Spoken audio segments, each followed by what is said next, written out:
If you will consent to burden your soul with a vow that you should never make and a knowledge you should never dream about, I will promise you in return... You will promise me in return... I will promise you a very entertaining evening. Your offer is far too idiotic to be declined. Permit me here and now to promise as a good comrade and a fellow artist that I will not report any of this, whatever it is, to the police. They're all super easygoing. They're wonderful. It's always fun when we're doing it. Yeah, that's about all I can think of. It's a push and pull dynamic almost of power pop as a genre, you know? Yeah, and dynamic. That's the word I was looking for. There you go. It's still blowing my mind, man. Dave trolling.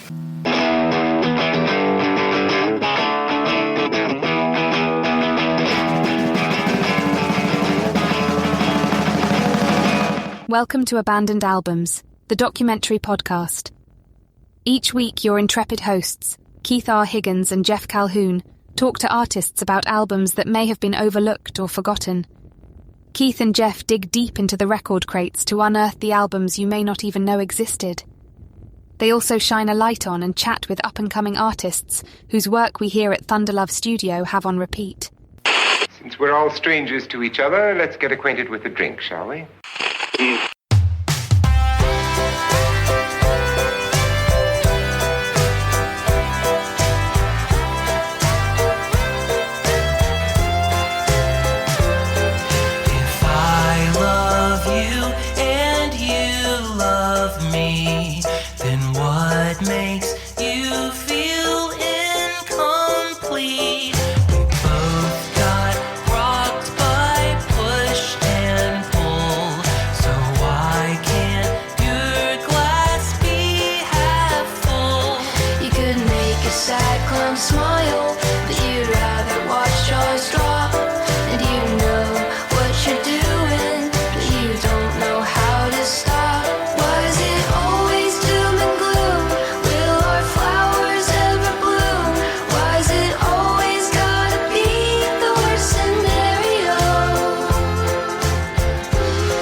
Got me on this one. 10 points to Higgendor here on the find. Good music is good music, man. And it's everywhere, and sometimes it just whacks you across the face. I feel like this is the first episode where I'm truly speechless. Where I'm so gobsmacked by the context and the story. And like, I really was at a loss for words at a couple of the revelations. I think this would be a great place for the Mormon Tabernacle Choir to come in with Hallelujah. Jeff, speechless? How can this be?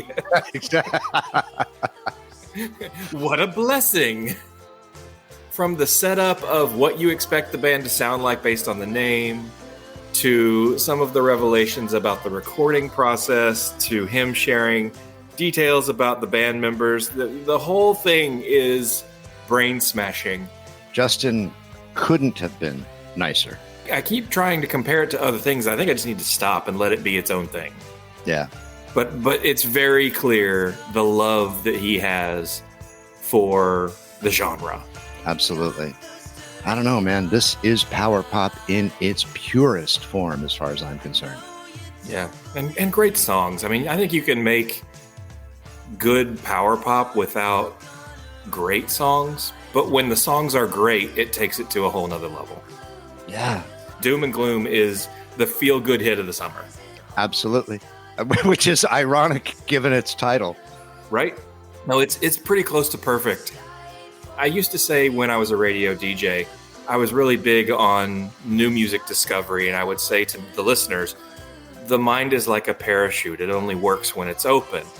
And that is kind of a theme for this episode. Like, if you open your mind to this and let this into your heart, I have a feeling that this is going to be one of those bands that you sprinkle into every playlist that you make. For every friend, lover, family member, Whoever you're making playlists for, this is one that's going to find its way into almost all of them just because it's so good. And I don't mean good quality, I mean good hearted. It's really got a clean soul to it, and it's so easy to listen to. It's sunshiny. So pull the ripcord. Let's do it. This is our conversation with Justin Kline of Dungeon of Skeletons. Hey, Justin. Nice to see you. Nice to meet you. Yeah, nice to meet you guys. This is super cool. I'm excited. We are too. We are very excited too. Give you a little background on what happened. Uh-oh. No, it's fantastic and all the best reasons. Awesome. Dig, if you will, a picture. But we're not engaged in a kiss. But what is happening is I'm in a cabana in Punta Cana, the Dominican Republic, with my lady friend. Obviously struggling. Yes. We start the morning off with some mimosas, and then we flow into some vodka and sodas throughout the day. So we were pretty well primed. And I don't know what led this. I was on my phone dicking around, and I ran across your logo. And I don't know if you saw our logo. It's a skull. So yeah, that's right. Kind of similar. I'm tattooed in skulls. I love skulls, the imagery of them. And I'm like, oh, this is cool. Dungeon of Skeletons. All right, I'm on board. Let me look. I'm like, okay, cool. Now, before I went to Spotify, I thought it was going to be some heavy metal dreck stuff that I just don't think I'd really dig. Absolutely. Lo and behold, that was not the case. And my ears immediately perked up. And I'm like, oh, my God. And then I put it on the speaker, and my lady friend was like, this is amazing. Who is this? I think after one run through, I reached out to you via Instagram. I'm like, we got to get you guys on. So, man, that's so cool. Thank you so much. Glad you guys like it. Yeah, the band name is kind of a funny thing. It's like started out mostly as a joke because, been in bands throughout the years where like we start to just take it a little too seriously, and then sometimes that can suck the fun out of things. So naming it something like this kept it playful, at least for me. You know what I mean? Just kind of reminding me not to take everything so seriously and just have fun with it. And, yeah, we've had people say things like, that sounds like a death metal band, and then other people will say, dude, that's the coolest band name ever, which is kind of funny. I kind of like the polar opposite thing, instead of just like right in the middle. Yeah. And doing power pop, I guess we could have just called it one of those, the somethings or the something tones, and that's cool too. But I don't know. There's a part of me that wants to keep it weird. And who's in the band? Is it just you? It's actually me and my 4 kids. Get out! I swear. Yeah. Come on now and meet everybody and hear us singing. There's nothing better than being together when we're singing.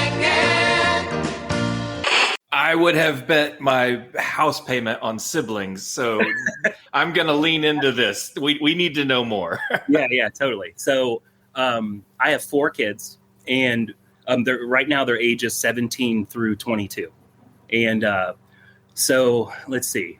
Even when they're at a young age, I tried to show them music and showing them little simple melodies on the piano and, do this little thing and then play this shaker, just simple percussion stuff. And right away, they loved it.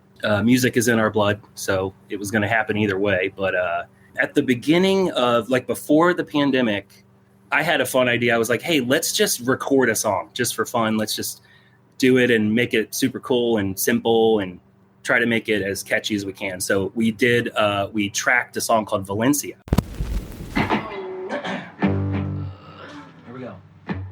Hey Valencia, I heard you broke your wrist. When Olivia pushed you, she could not resist. You're a mystery, you bloomed and disappeared. Oh love, I need you here. Hey Valencia, I heard you broke your wrist. When Olivia pushed you, she could not resist. You're a mystery, you bloomed and disappeared. Oh love, I need you here. Valencia, we love you. Our days are dark when you're not around. Valencia, we love you. Valencia, please hang around. Hey Valencia, I heard you broke your brain. I'm a big fan of Super Drag and Leaves of Memory and stuff like that. So I got in contact with a guy who could mix and master it. And we tracked the whole thing at home, got the kids to play everything, and then sent it over to him. And he turned it around to us, and it sounded like $1 million. And I was like, what in the world? This is actually really cool. I knew it was going to be good, but I didn't know it was going to sound that good, So we all got excited. And then I'm just like super crazy about doing music constantly. So I'm like, let's do a whole album. It'll be so fun. And the kids were like, yeah. So long story short, so I play guitar and I sing, and I'm the main songwriter guy. My son, Connor, plays drums. Tyler plays bass. And my daughters, Audrey and Emma, they do vocals and hand claps and stuff. So bravo.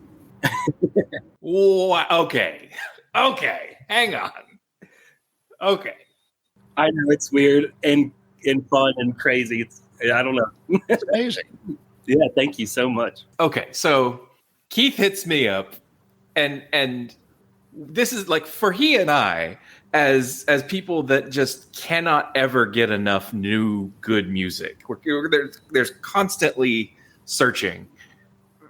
He and I love to be able to bazinga one another, be like, I knew you would love that. Oh, cool. So when he sent me your band, he didn't say anything. He didn't tee it up. He's just like, here's who we're going to talk to.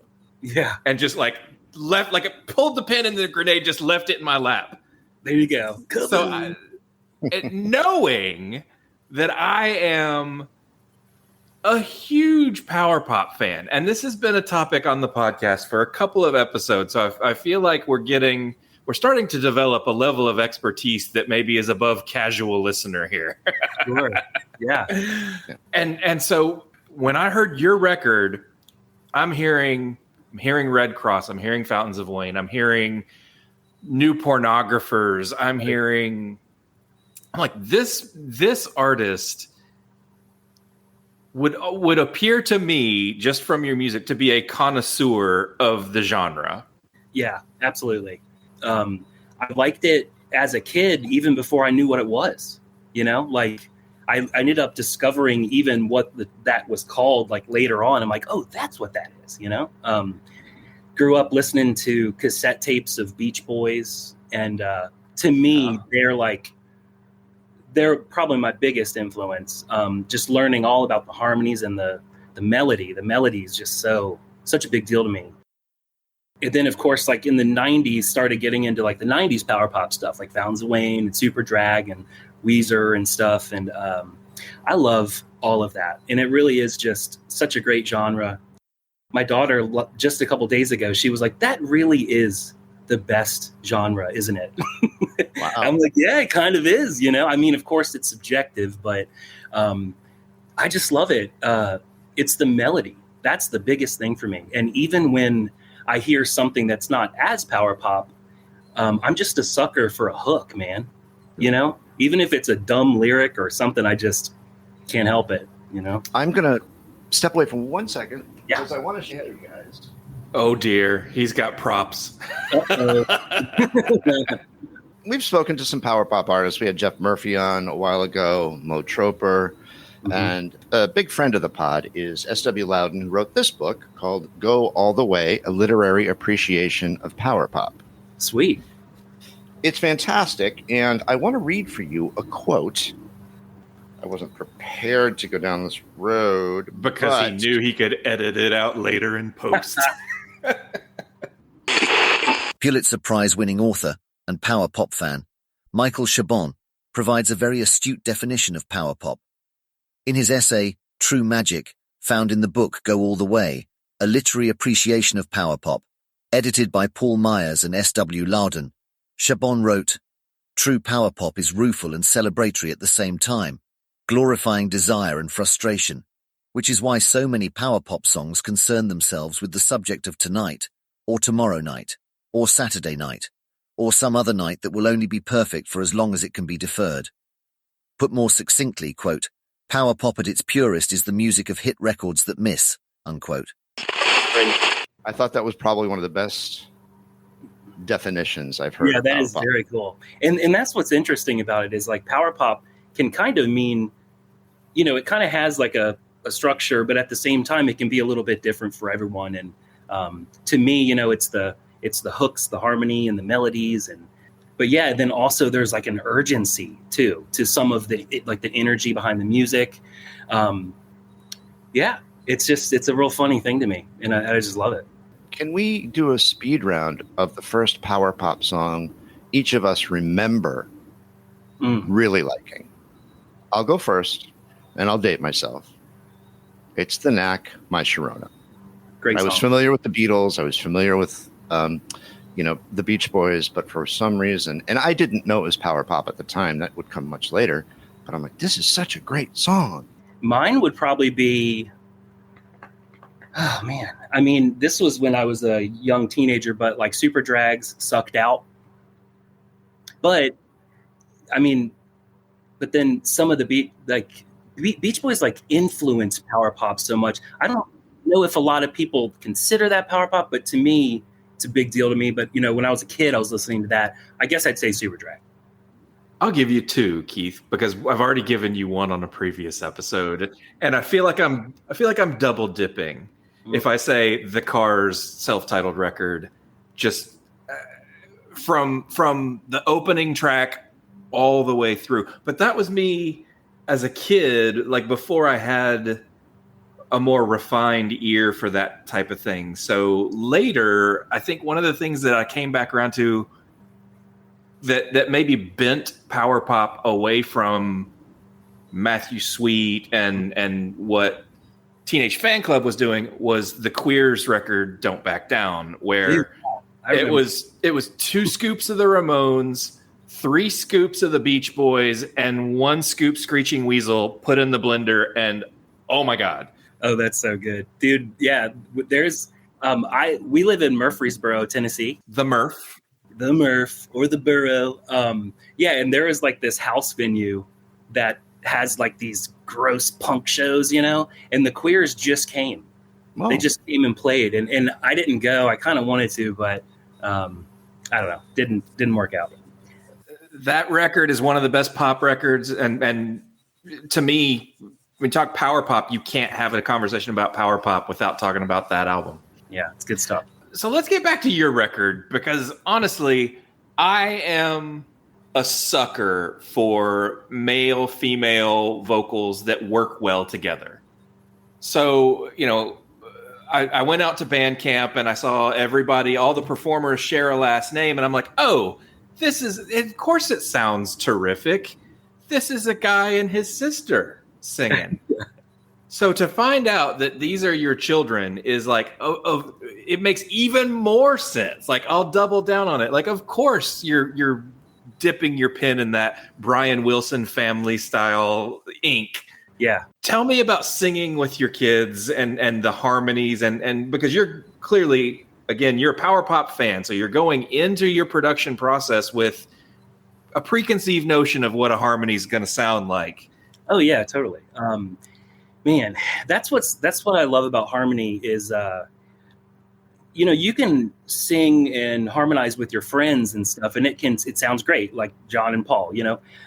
But there's also that like family harmony thing, or like the sibling harmony thing, where you hear like the Everly Brothers or you hear the Wilson Brothers, and there's nothing like it. And to me, it blends so, I don't know, just magically or something. But yeah, I just love it. And so when we start working on a song, the hook is my main initial thing. Like, what's the chorus going to sound like? What's the hook going to sound like? And where will the harmony be? Is it going to be oohs and ahs, or are we going to have female vocal come in right here? There's no real formula, but sometimes there is, I guess. But just try to go with what feels right, and it's been working out okay so far. So I wonder if there's something to be said for, and this is just off the top of my head, if there's something about families and power pop, because when I think of power, obviously you guys, the Beach Boys, I think of Shoes. I think of, I'm wondering if there's some sort of, this is probably a larger academics discussion for somebody at Berkeley to figure out, but yeah, I'm not sure. I mean, I guess that definitely makes sense to me. Everyone in our family seems to like it, and a bunch of my friends and family, I'm not sure. I wish I had a better answer for that. I'm going to pull on that thread. a little, because I think Keith and I both are very, very guilty of when we listen to new music, we're trying to find, like, you're kind of smacking your tongue going, I taste a little Teenage Fan Club. Yeah. Okay. For me, I found, like what is that? What are those notes on my palate? I picked up some Tinted Windows, and if you're not familiar with Tinted Windows, a super group formed with James Ehaw from the Smashing Pumpkins and one of the kids from Hanson, Taylor from Hanson, and somebody from Cheap Trick was in that band. I mean, just like a total super group. Bunny Carlos was on drums. And then was it Adam Schlesinger, or which one of the Fountains of Wayne guys was in that band? It's Adam. Right, it's Schlesinger. Okay, so this unbelievable group of musicians, but bringing it back to why I think I heard Tinted Windows is probably that Hanson family style harmony. I mean, that's where that dude's coming from, right? That's a really good point. I think that record is great, and one of my daughters absolutely loves that album. I can't believe that didn't even have more success. It's right. Especially that one, especially the single. Come on. Yeah, it's good stuff. Everything that Adam touched seems like it was just gold, man. Just so good. That guy was crazy talented. He was insanely talented, and I don't think I appreciated it until, and I don't want to name check, but when we spoke to Dominique and Andy from Ivy, and I had doing research for that, I had no idea the scope of this man's talent. And unreal. Tragic loss.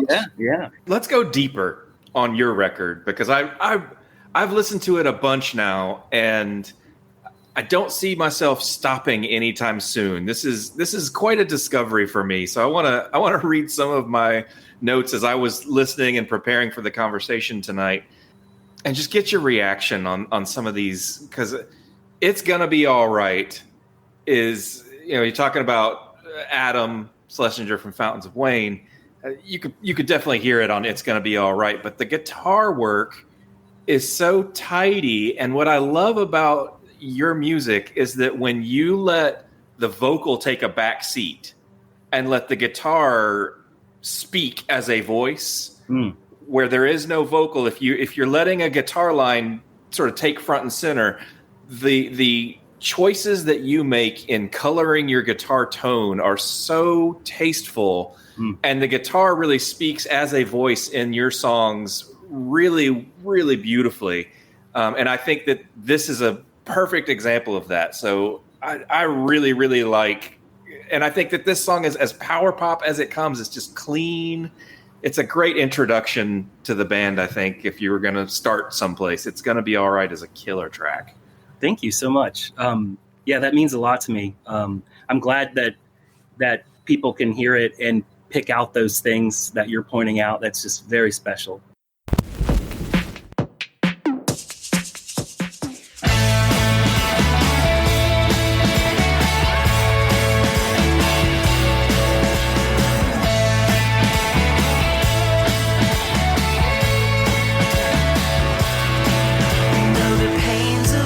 Are true, judge the moves we've made.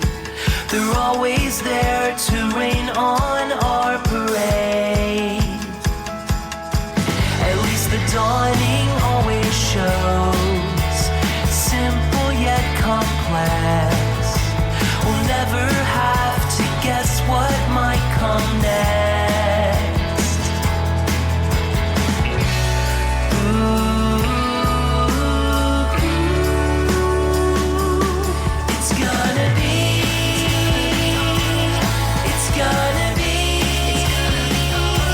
It's gonna be alright, my love, alright, my love. It's gonna be, just wait and see. You know, sometimes I'm not, planning on doing something like that. It's just I kind of go with what feels right, or sometimes I will get some sort of inspiration from something else and be like, oh man, I'm going to just rip a nasty solo right here. And it's going to be a little sloppy, but if it works, it works, Yeah. And that one's got like it's gonna be all right, like the call and response thing, which I've always been a fan of. So yeah, man, that's super cool. I'm so glad that you like the album. When we discuss music, like as a family, we're almost like music snobs, and I don't like to say it like that, but you know what I mean. You guys are snobs. No, we're not. No, seriously, you're totally elitist. You feel like the unappreciated scholars, so you shit on the people who know less than you. No, which is everybody. Yeah. And I always say that. I'm like, I'm not a snob with this stuff because it's subjective. You're allowed to like what you like. There's no good or bad genre. It's just, there's good music, there's bad music, and there's fun exercises where we just argue. Well, not argue, we debate. We debate like Beatles versus Beach Boys, and here's why Beatles never would have happened without the Beach Boys. It's because of A, B, and C. And then our families like split down the middle where they're like, no way, Beatles all the way, When we were working on this album, Patterns, I wanted to make sure that I at least felt, and we felt, that every single song was a banger. And again, it's subjective, it doesn't have to be a 10 out of 10 record for everyone, but we wanted to feel like it was for ourselves, and a few people have said, man, it seems like every song could be maybe a single, and I'm like, God, that's so flattering. And that's just so special for people to feel that way. And the record is a banger, dare I say. When we talk about singles or everything being a single, the one, if we were to take a consensus of the people that I've introduced the record to, Doom and Gloom seems to come out straight out as like the all-out favorite. I think that is probably the strongest song on the album. Agreed. Yeah, we're real proud of that one. We get a lot of good feedback, a lot of good information, or people talking to us about it. And even my brother said that. He was like, man, the whole album's really good, but man, that Doom and Gloom one, that's the one. That's the one. I think my comment to Keith was, if I were still working in radio, that would be the lead single. For sure. And I want to call out the particularly patient and well-mixed sleigh bell that you can find in this song, which I always love. That's right. Yeah, we added some sleigh bells in there. We recorded the whole thing at home, and the drums were actually recorded with one microphone. Get out of here. One condenser mic, just hovering over the kick pedal. Well done. And then we did all the percussion that way, just the sleigh bells, hanging it right over the mic and just doing the ring, ring, ring. That might be the instrument that Brian Wilson was talking about on Pet Sounds, where he was like, I want it to sound like it's crying. I think that's the one. Maybe it was a tambourine, but yeah, sleigh bells. It's man, I remember a few years ago trying to buying some sleigh bells from a store, and they looked at me like I was crazy. It was like a music store. They're like, we get those in like around Christmas, but we don't ever carry those. And come to find out, there's a huge range of quality that you can buy sleigh bells in. Like, you can spend some coin on real high-end sleigh bells. Which Keith's probably looking at the two of us going, "You guys are off the deep end." Everyone's got their thing. Sleigh bell. Who keeps that information stored between their ears? Like, oh yeah, you can. There are luxury sleigh bells. Oh, I bet they get super expensive. I think the ones we got were probably like $50 or $60. World Tour 85. August 7th at Pittsburgh Civic Arena. Get your leather together. How do you go out on the road with this one? Is it a family affair? Do you tour? Are you planning on gigging? Because I think, if I'm not mistaken, if my geography is correct, Jeff, aren't you close to Nashville, Murfreesboro area? Oh, yeah. I'm in Nashville all the time. Cool. So right now, it's mostly just a recording project. And we kind of weren't anticipating the reaction we were going to get.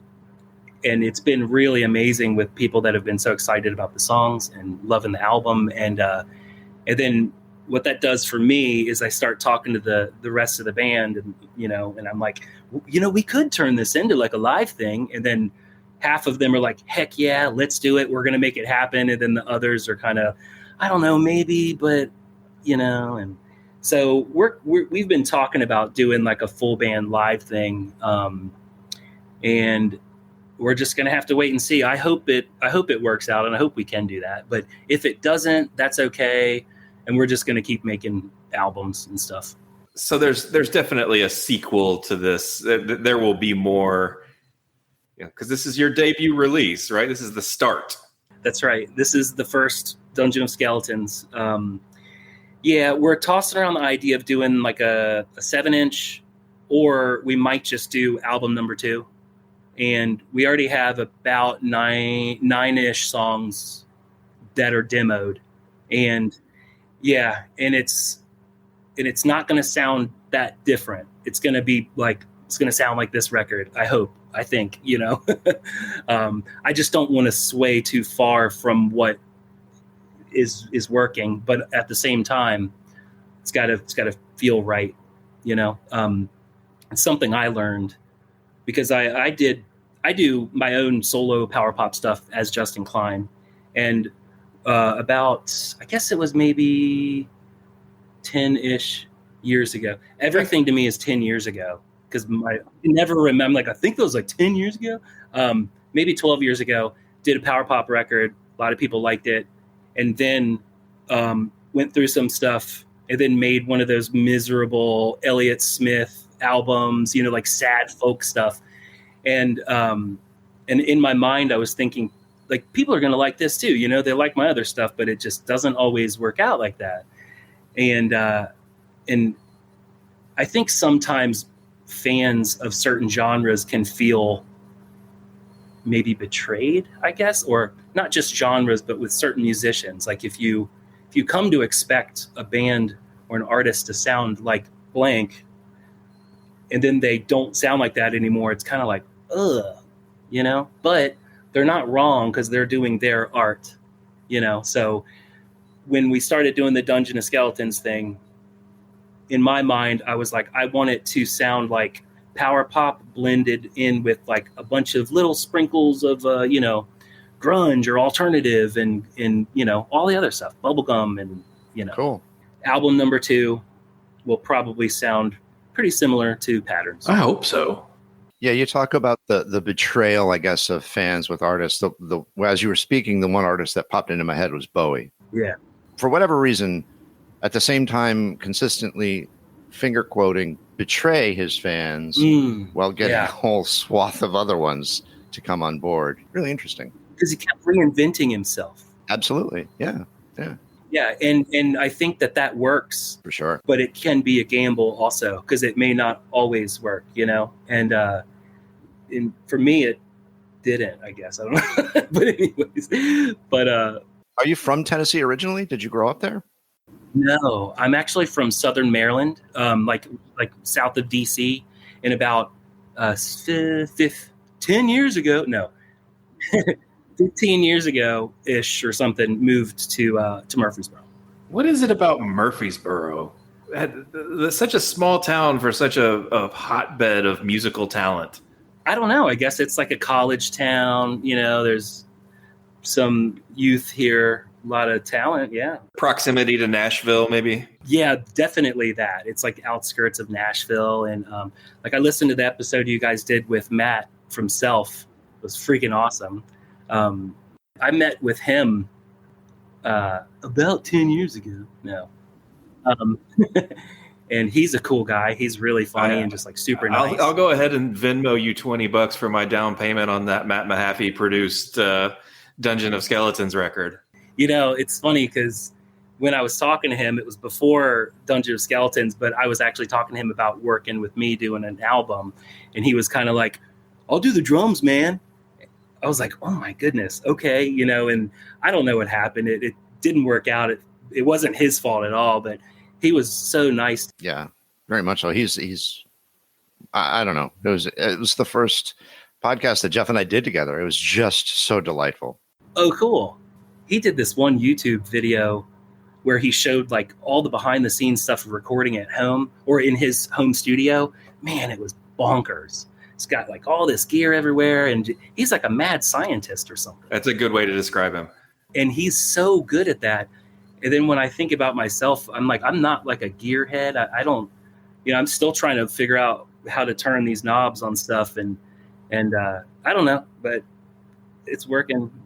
Isn't it interesting though, that like one of my notes for today was like, I keep coming back around to the production quality. And so to hear that you recorded the drums on one microphone, because it is a truly clean sounding record. I mean, you hear everything, the balance between the guitars and the drums and the vocals, and the harmonies are well placed, and the tambourine's just right. And, you know, all of your extra percussion is seated perfectly. I mean, from a production standpoint, you nailed it, man. I can't believe you did it on your own. Absolutely. Thank you so much. Well, so yeah, we tracked it all here. Kept it simple, and like I was mentioning earlier, there's a guy named Mike Purcell in Nashville, and we sent all of the recording stuff over to him, and he really was kind of like a little bit of the secret weapon, where he's just a mixing, mastering genius, and really made the album sound like $1 million to me. It just sounds, I'm so proud of it. I'm proud of his work too. He does like, it's called Monkey Riot Recordings, and he now he's making like guitar pedals and stuff, and they're really cool too. But yeah, shout out to Mike. He's amazing, and we hope to do more records with him, and maybe just keep recording it here at home with one mic. I don't know. If it ain't broke, don't fix it. That's right. Yeah. Piggybacking off of that, what Jeff just said, that's, I think, one of the first things that drew me in initially is just how good it sounded. Wow. I don't know who you are. I don't know what you want. If you are looking for ransom, I can tell you I don't have money. But what I do have are a very particular set of skills. Skills I have acquired over a very long career. My limited understanding is that you can get good sounds fairly easily, but it takes a skilled person to manipulate the tools to make it sound as professional and well as you did. So I tip my earphones to you, sir. Thank you so much.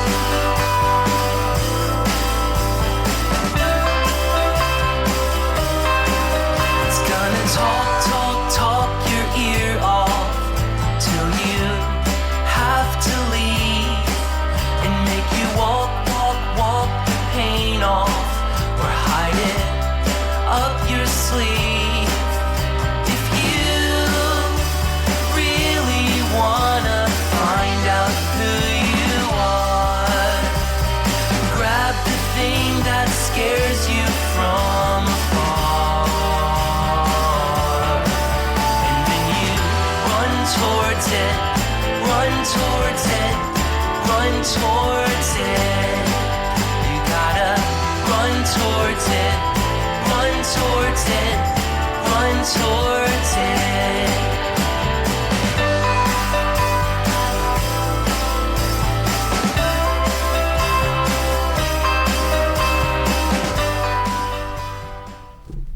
And another thing funny about it is we recorded it into GarageBand. No way. Good Lord. This story gets crazier and crazier. Yeah. And I tried to upgrade to Logic, which is like GarageBand's big brother. And I tinkered with that a little bit. And I was like, this is I'm not messing with this. You know, I like the GarageBand, the simplicity. And I think a lot of it it kind of goes back to just focusing on the song first, you know, and like, cause a good song's a good song. And that's my ultimate goal.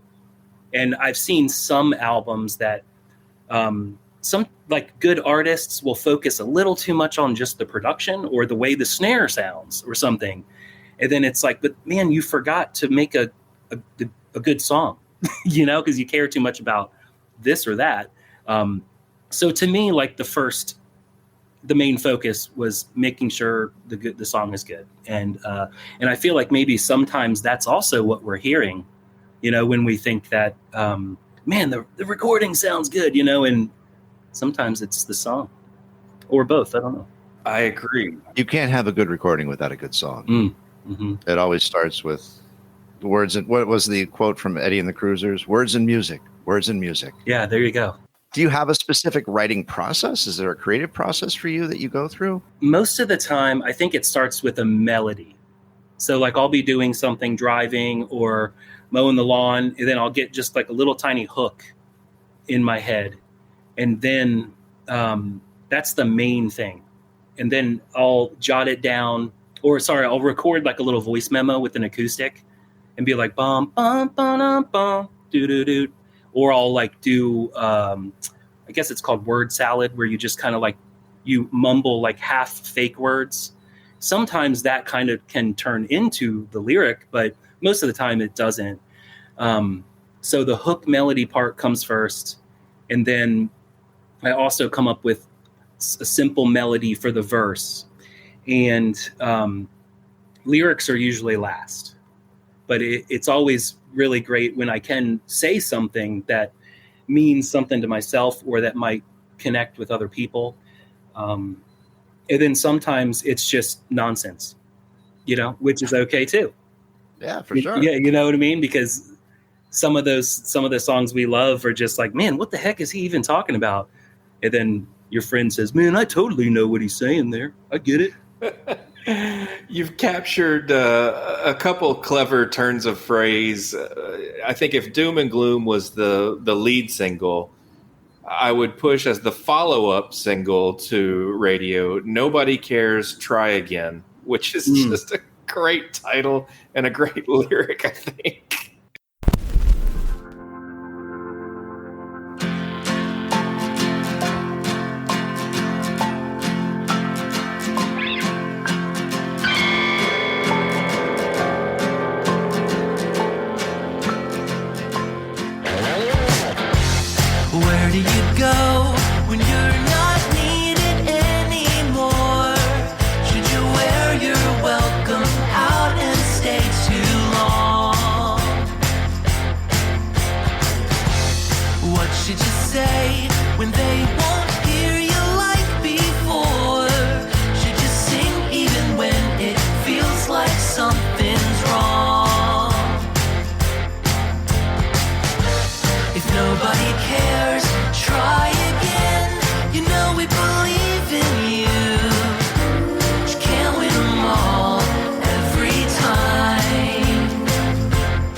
Man, I think that was just kind of the same concept of like not taking yourself too seriously, you know, like trying too hard and wearing out your welcome and things like that. And if kind of like the idea of needing to create value for yourself with other people.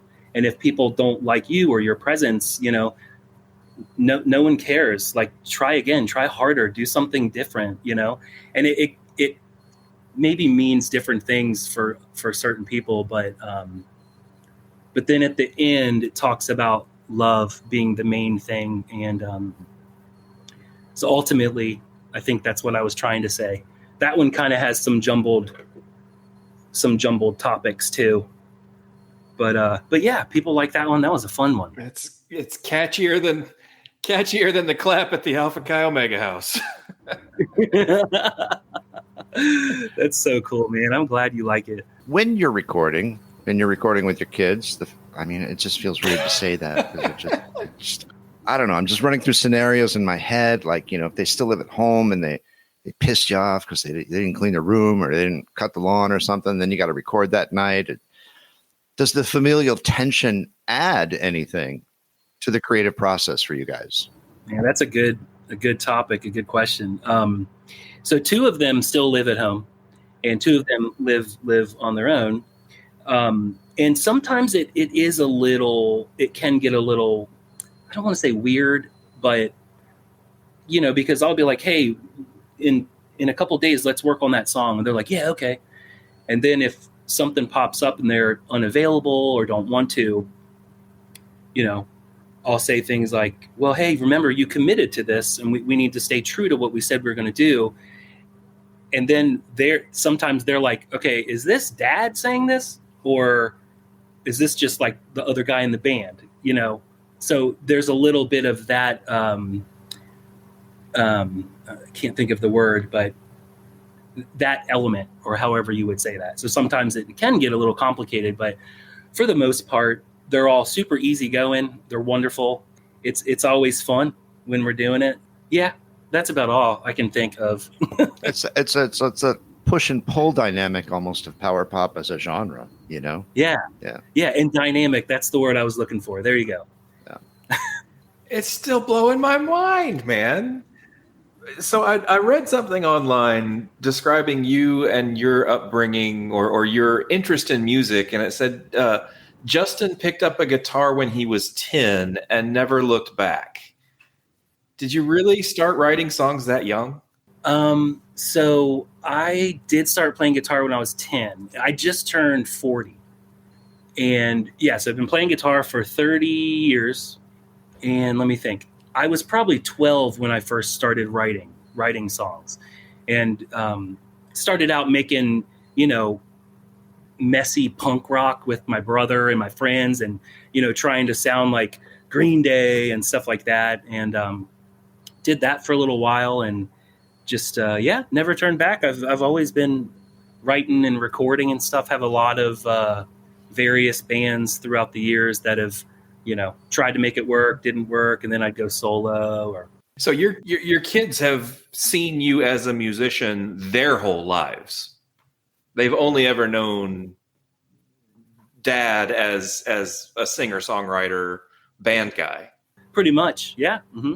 And I have like the daytime gig and stuff like that, but yeah, this is the main thing that I'm passionate about, that they grew up around. And did the notion of inviting them in to participate in making music with you, did it start with one of them, or was it always more of a group thing? Because there's got to be an entry point, right? There's got to be like, hey, why don't you come sing on this one song that I'm recording?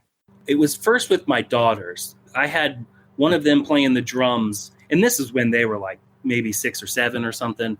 And then my other daughter playing the piano.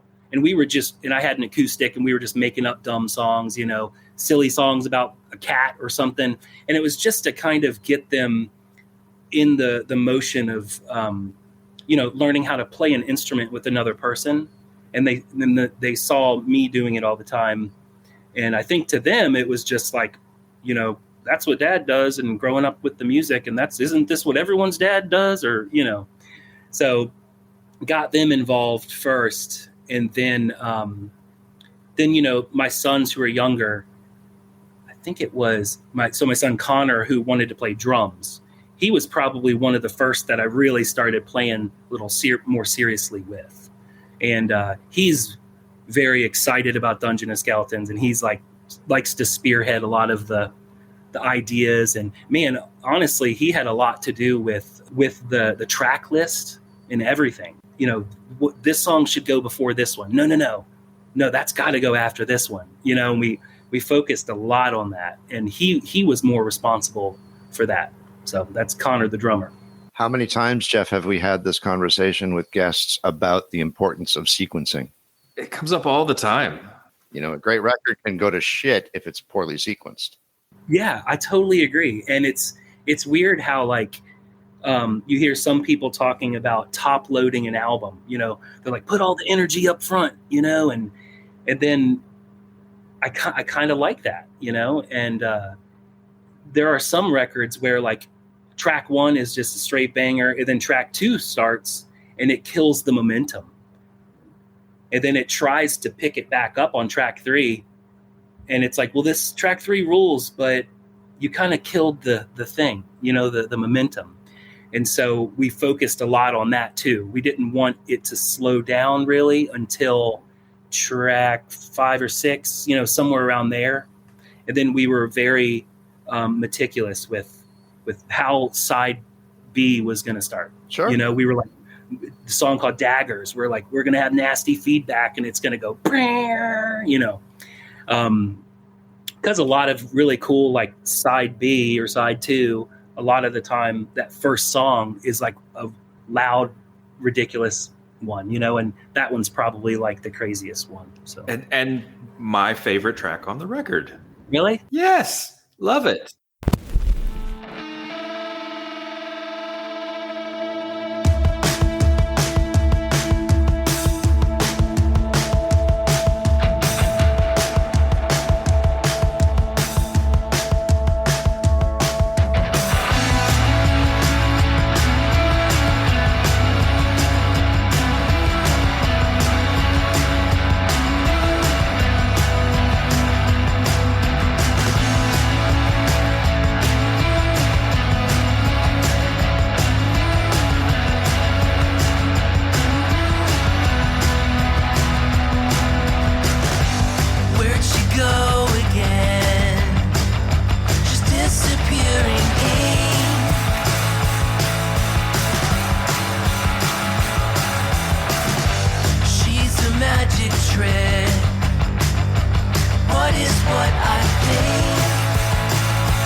There's a really gorgeous pink vinyl that you can get that we're talking side A, side B here.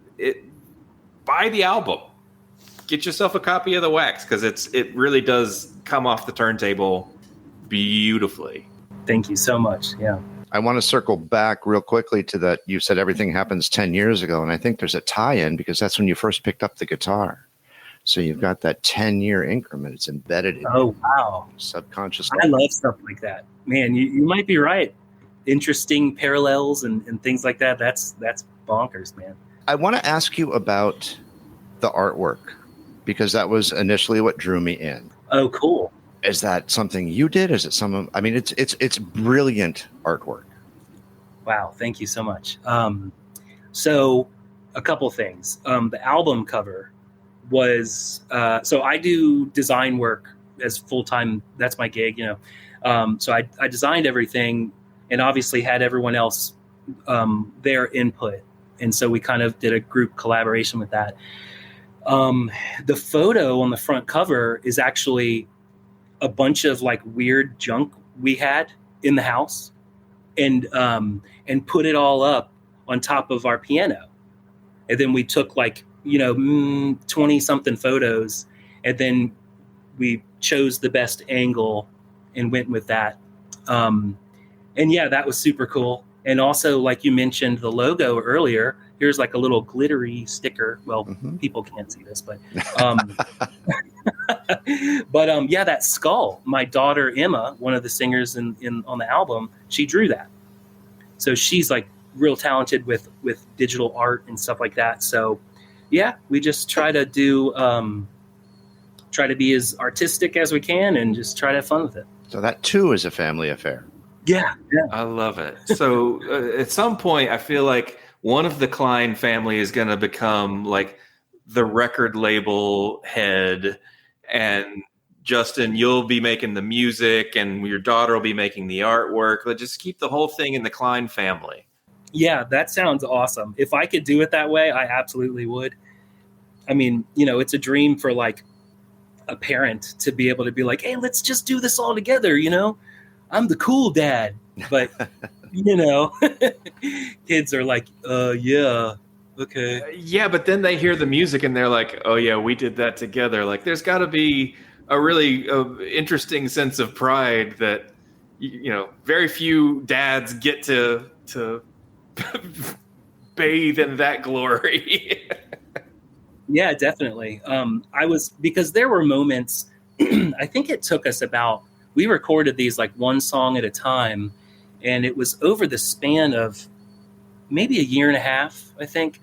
And yeah, there were moments where it was like, I don't feel like doing this right now, or I don't think I can record any more of these songs. And I kept telling them, I was like, I promise, like when we're done with this, we're going to be super proud of this. And it also might not matter that much right now, but in 20 or 30 years, you will be able to look back at it and be excited and proud that we had a special moment when we were able to bond this way through music and make music that can help people, hopefully. And yeah, that thing kind of happened because when the record came out, then we got a lot of good response, and a lot of their friends too were like, oh my gosh, I didn't know it was like this, you know? And then they got a little boost, a little bit of, you know, they're like, man, this is so cool. I feel good about myself, and we got to do more, you know? Yeah. And I'm like, yes, that's what I've been singing. So album number 2, it's coming eventually. And to your point about 20 or 30 years from now, that's really interesting, because I think this record sounds so good now. It will sound just as good in 20 or 30 years. I'm thinking now of like the Shivers, who recorded their work in like the late 70s. It sounds just as good today, you know, and I think it's the timelessness. I think probably initially drew me in. I'm like, this is just timeless, much like the Beach Boys, the Beatles.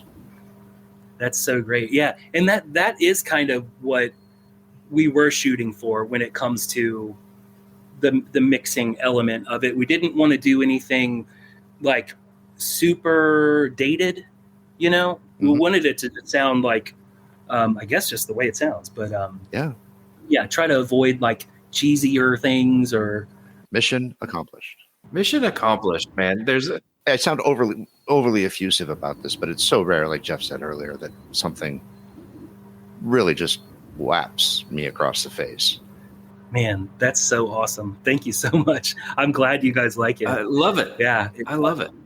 It's an incredible record. I mean, and there's a lightheartedness to it that, yeah, from a family vibe, what you guys put out into the world is full of joy and fun. And man, if that's how I am remembered after I put a record out, like slam dunk. I would be stoked. So congratulations, man. Thank you so much. Yeah. We, the whole album was, I wanted it to stay super positive the whole time. And some of the kids were pushing, they're like, well, we need a little bit of, you know, or even push and pull, like you're saying, you know, a little bit of like humanness or negativity, just a little taste of it, you know? And, so like at the end of the album, there's the last song that Audrey sings. It's called I Tried and I Tried. And there is it's like the finger picking slower kind of thing.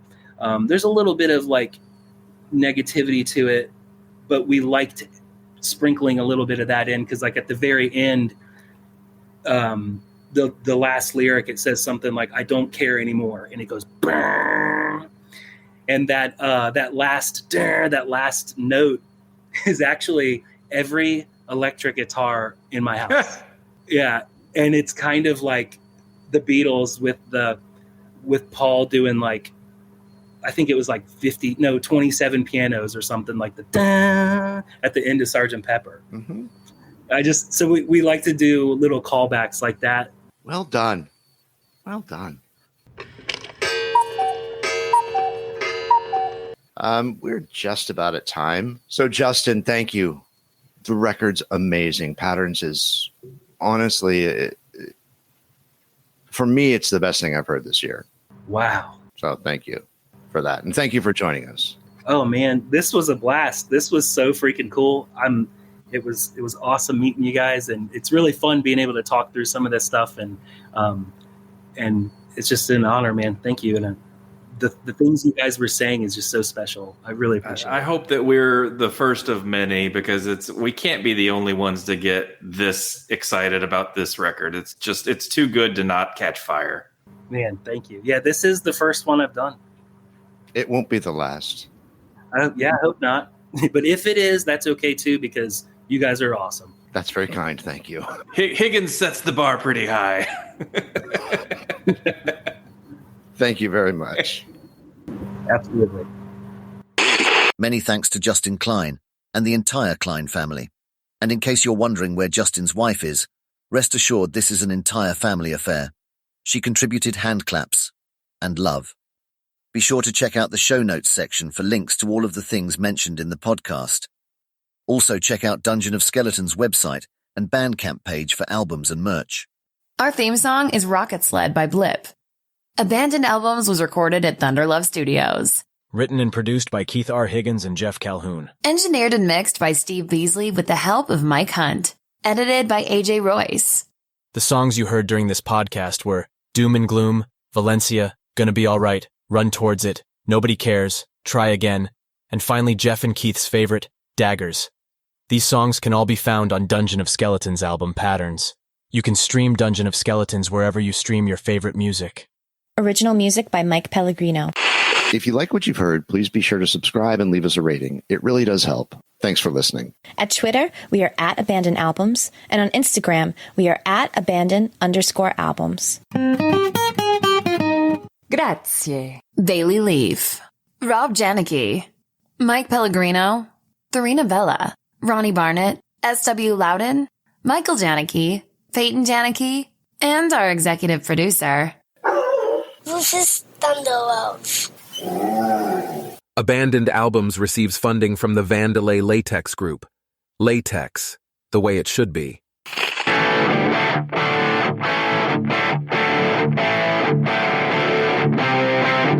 And now, until we meet again next time, I remain as always obediently yours. Abandoned Albums is a production of Paw Print Media.